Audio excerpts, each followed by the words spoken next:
It took 5 months for the Philippine army to drive ISIS-linked separatist groups out of the city of Marawi. In that time, the battle displaced 360,000 people and left more than 1,000 people dead. It also exposed just how vulnerable the Philippines has become to extremism. Now, the military is intensifying its fight against terrorists, and it's called for reinforcements. President Rodrigo Duterte is partnering with Malaysia and Indonesia to launch air and sea patrols throughout the region.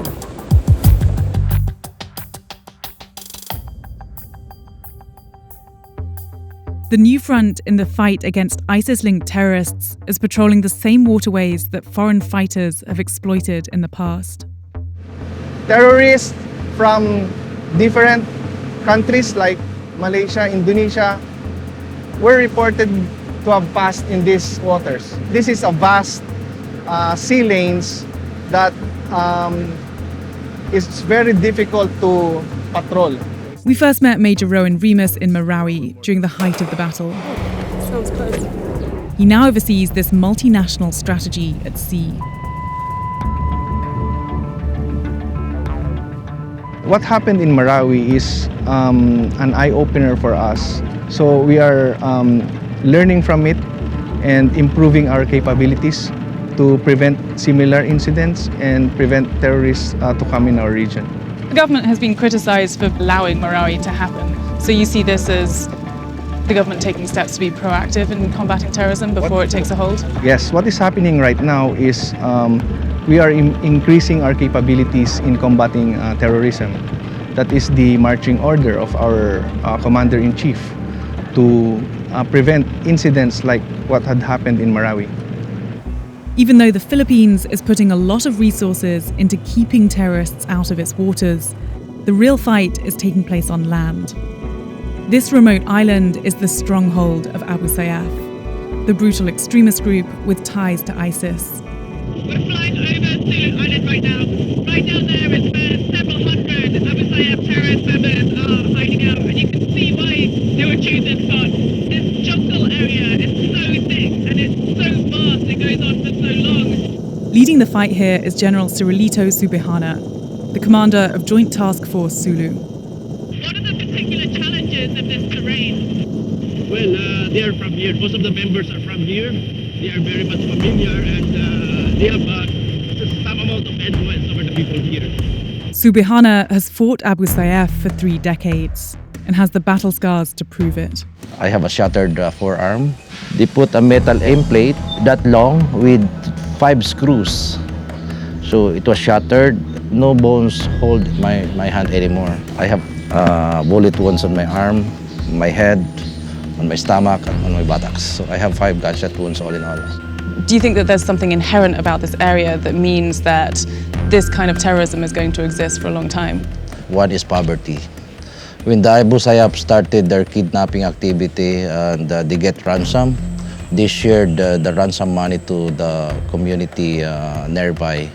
So in exchange of money, the community provided support to them. Since he took command last year, Subihana has scaled up Special Forces patrols and pounded militant strongholds with more than 2,000 rounds of artillery.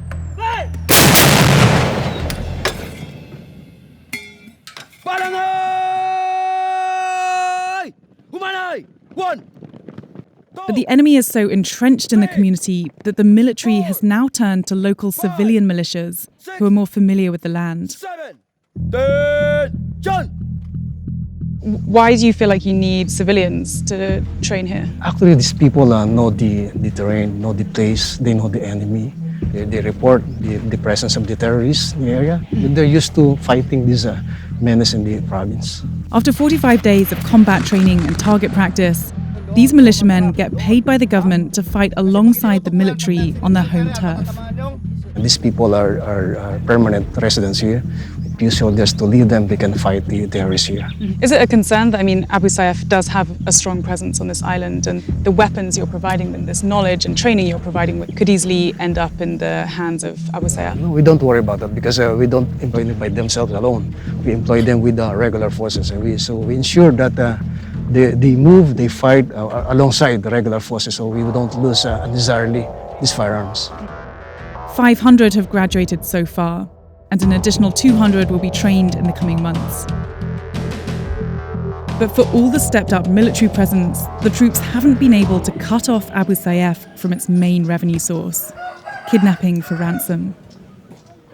This is where a lot of terrorist activities take place, and we're trying to find a family down here because we've heard that several members of this family have been kidnapped in the last few days.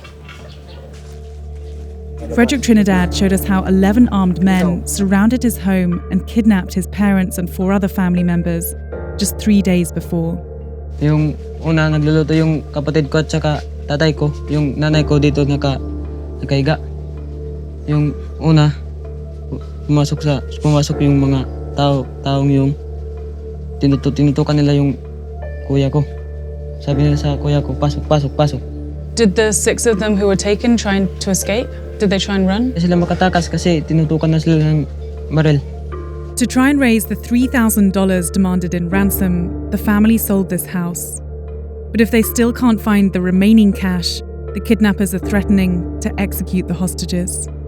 How does it feel now that your parents are gone, being here alone? Masakit sa akin kasi wala na yung mga nanay ko, tatay ko. Hindi ko na sila makikita kapag pinutulan na sila ng ulo.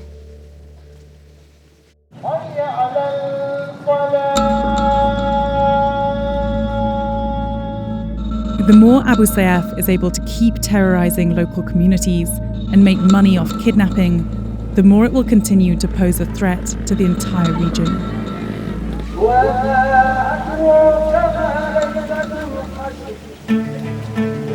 We sat down with a member of Abu Sayyaf, who allegedly smuggled explosives and ammunition for the group in the run-up to Marawi.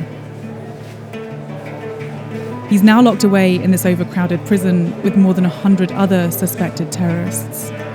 Prison officers were present throughout this interview.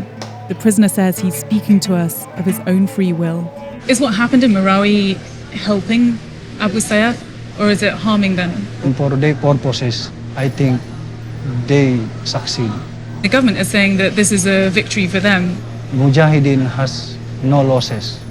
Even though they will lose in battle, even though they will die, they will still win. Why? Because they have rewarded by God. So let me just get this straight. You believe that Abu Sayyaf members were doing Allah's work? Yes, because all the deeds are written in the Holy Quran. But there are hundreds of innocent Christians, innocent civilians who did nothing to these men, and they killed them. In that case, if the war begins, you cannot avoid that. Is this the end of extremism in the Philippines, or is this the beginning? It is just a beginning. So Marawi was a success. Yes.